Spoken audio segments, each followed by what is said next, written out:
Hello YouTube! In this video we're going to take a look at new Topdon product. This is TC002 thermal imaging camera for iOS. In this video we're gonna compare this camera to FLIR product. I have actually two of the FLIR cameras and I have a lot of complaints about those, but this video is not about FLIR, it's about Topdon. I want to say that I purchased this camera by myself. This is not sponsored video, and let's get into it. We open the box. Inside of the box we have camera into the separate case. This is very similar to what we have with FLIR, but the size is like double of this case. We're opening a case and right away we see a camera with extender. This is lightning extender. Again, as I mentioned, this is the camera for iPhone. My biggest problem with this lightning camera is that I hope when iPhone will switch over USB-C connector, we will have opportunity to plug it in via extender or something like a dongle and still use this camera. Inside of the case you have camera, little cleaning cloth and the extender. Again, very similar to what we have here with FLIR. It is actually super difficult to review this camera without comparing it to the competitor. And in this case, competitor be a FLIR 1 Pro. It's I think at this point it is outdated version and we have more modern versions of FLIR cameras. And few big differences here is that FLIR has extra camera on board that allows you to align image from the camera and image from thermal camera, that you get high resolution picture of wherever you're trying to shot. Topdon on the other side does not have that camera. Also, FLIR contains the battery inside, so each time you want to use a camera, let's say it sits on a shelf for a few months, you take it and it doesn't work. You have to charge it, you have to take care of it, where you just want to take off the device and use it. It's actually a huge benefit that we don't have a battery inside. This device actually have quite high resolution for the price. I paid around $230 for this camera, and specifications are very simple. 256 on 192 pixels resolution for the thermal imaging. And one of the biggest advantages of this camera over FLIR is 24 frames per second video. So it's like pretty much real life compared to FLIR. FLIR always have like little shuttering when you're trying to shoot with it. I think it's something to do with US regulations for thermal imaging devices, but I don't know, it doesn't work for this device, or maybe it will be limited later. Testing range for this camera is -20C to 550C, and it has dual mode where you can pick the range, in which range you want to test the device, in which range you want to make a video. And it's super simple. I don't know what else you want to look around in this camera. Just get a closer look. The quality is quite good. I don't know, I will probably try to open this device later. And that's what we have. It's a very simple device. It feels cheap. It's very light compared to FLIR, but again, we doesn't have a battery here. And it should be very interesting to see what's the quality of the image of this camera.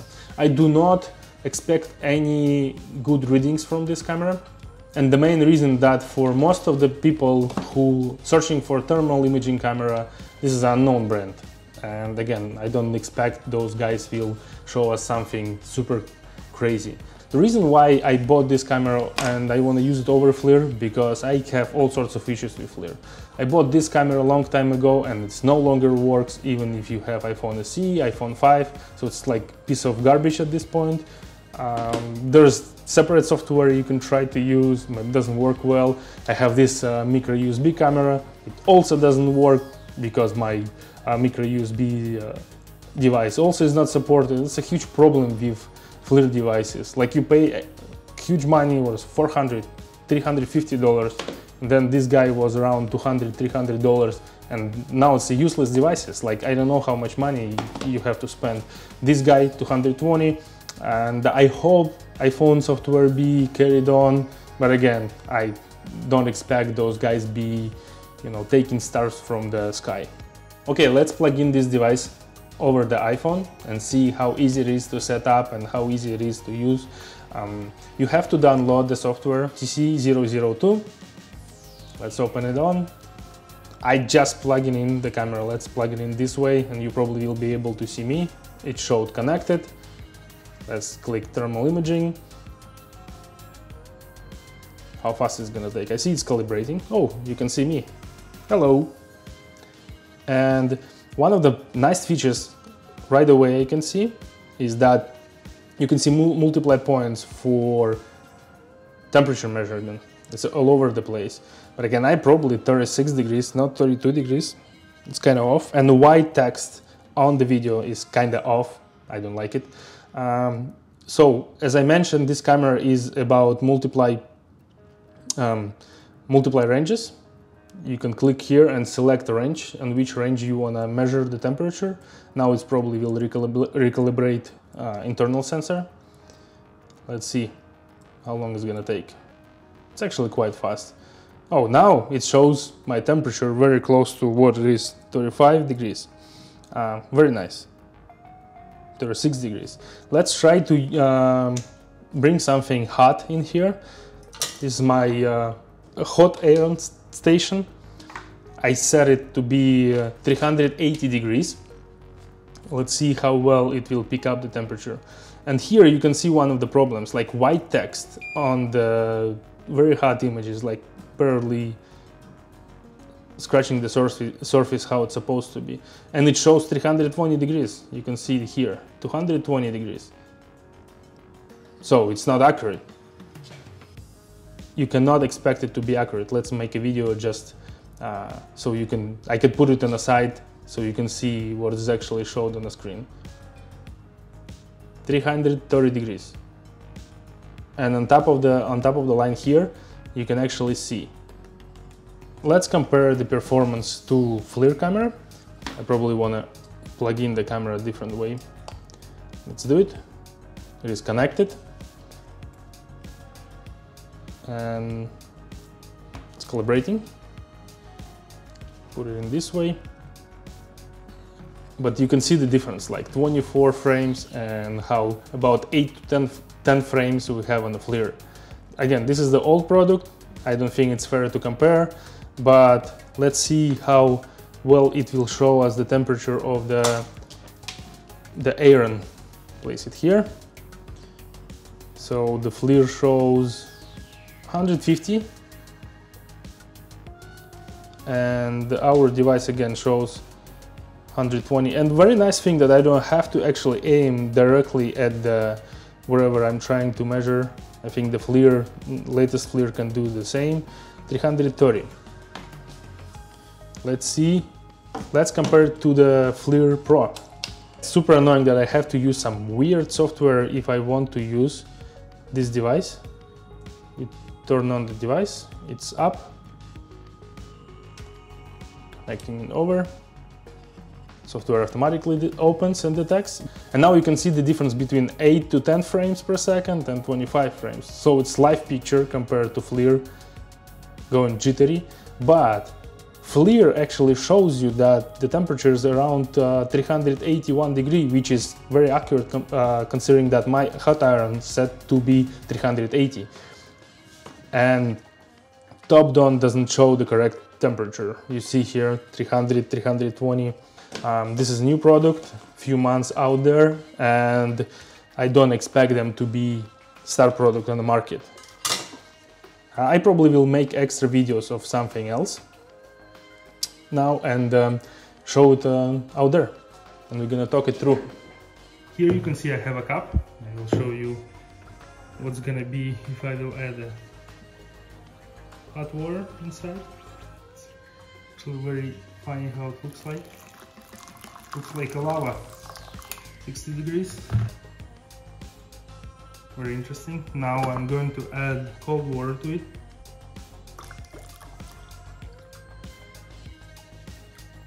The liquid changes the temperature right away.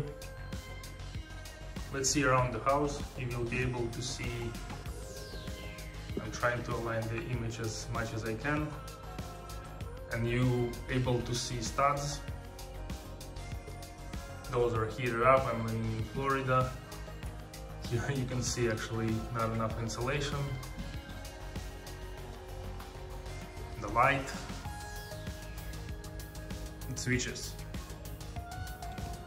So on my desk you have working Dell XPS 13, and you can see how heat actually dissipates on a motherboard, the heat sinks.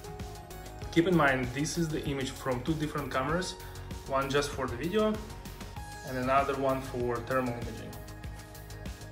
Very impressive device and very fun to play with, especially if you have to deal with electronics on a daily basis. And again, 24 frames per second makes huge difference. It's like pretty much real life. You can see both cameras moved, and one of them shooting 60 frames per second and another one 24 frames per second. You also can see here my laptop, my light, all sorts of things. You see studs wherever AC is coming out. I want to show you 3D printers. I just try to heat up the bed and the nozzle.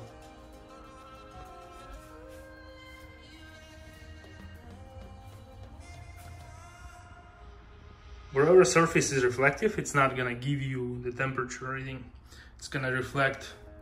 And I'm actually super interested to see what inside of this device. Let's see how we can open up. There's an interesting gap. Oh, it's opening. Very nice. Super clean. There are two screws out here. Probably will help us to push the whole device out. Let's try to remove them.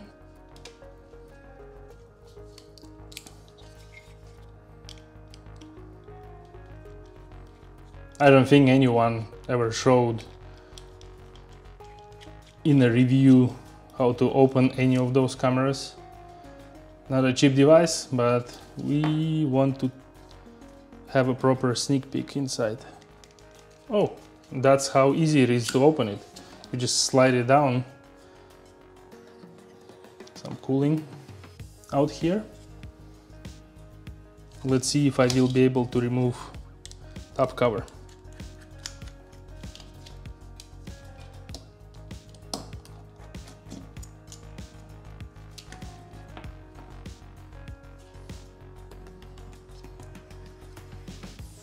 Very nice, but no lens on top of it. And that's how small whole dongle is. What was the purpose to make it such a huge device?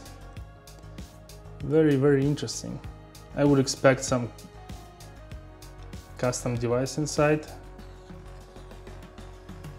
Maybe we can take it down.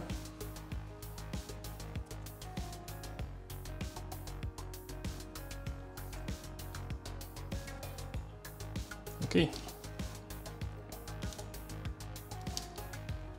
Let's open it up further.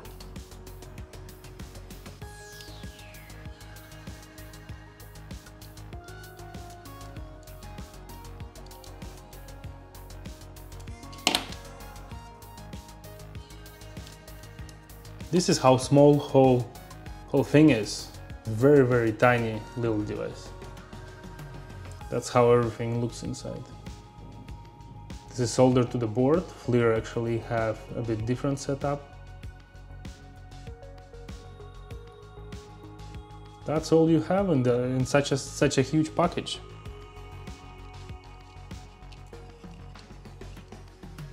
Let's put it back together and see if it still works.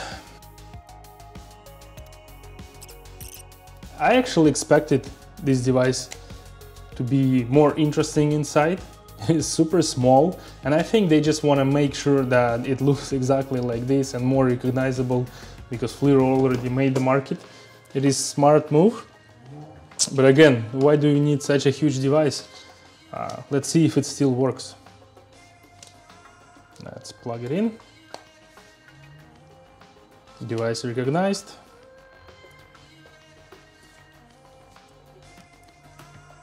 Here I am. And this is pretty much it for this video. I'm gonna use this device more in upcoming videos with 3D printers, with electronics, with everything. I really appreciate you watching. Like if you like it, dislike if you dislike it. Please consider subscribing, and I see you at the next one. Bye bye.